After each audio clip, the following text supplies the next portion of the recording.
Août 2008, une décision du tribunal russe à huis clos avait remis sur une liste noire réservée à la littérature extrémiste par le ministère de la Justice de la Fédération russe le livre Juan Falun ainsi que d'autres publications sur l'enseignement de la pratique du Falun Gong. Le 28 avril 2009, la haute instance a annulé cette décision car aucun pratiquant n'a pu assister à l'audition. Le 18 juin 2009, l'avocat général du district de Krasnonadar fit appel, mais l'appel fut refusé. Le juge en charge de cette affaire n'a porté aucune attention à l'appel des poursuivants et a clos le dossier. Ceci signifie que la décision contestable du tribunal est entièrement annulée et que le procès est clos à ce jour. J'ai lu le livre Juan Falun plusieurs fois. Il encourage à l'honnêteté, à penser d'abord aux autres et à respecter les lois. Il n'y a rien d'extrémiste en cela. C'est la raison pour laquelle de nombreuses personnes de différents pays ont commencé à écrire des lettres au tribunal de Krasnonadar et au ministère de la Justice en protestant contre la décision illégale.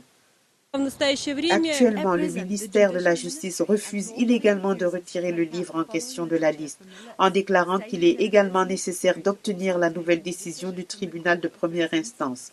Cependant, l'annulation elle-même de la décision suffit déjà pour retirer le livre de la liste. À ce jour, le ministère de la Justice n'a toujours pas retiré le livre de la liste extrémiste. Les pratiquants de Falun Gong pensent que les livres et les documents liés à l'enseignement ont été interdits à cause des pressions faites par le régime chinois. Depuis 10 ans, le Parti communiste chinois persécute toujours aussi violemment les membres de cette pratique. This is New Tang Dynasty Television.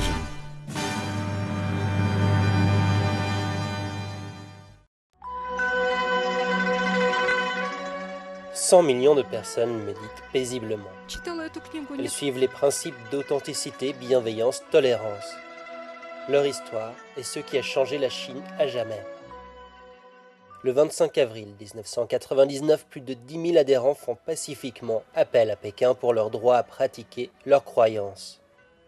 Le commandement du parti central a été terrifié. L'homme qui a juré d'éliminer le Falun Gong en 3 mois. Sa jalousie va le pousser à tuer des milliers de personnes. Le Parti communiste crée une police secrète, le bureau 610, qui a pour mandat d'éradiquer le Falun Gong. Commence alors la répression brutale dans toute la Chine. Combien de vies cela va-t-il coûter avant qu'ils ne décident que la Chine est allée trop loin? Durant une décennie, la persécution fait rage. Pendant une décennie, les pratiquants de Falun Gong endurent.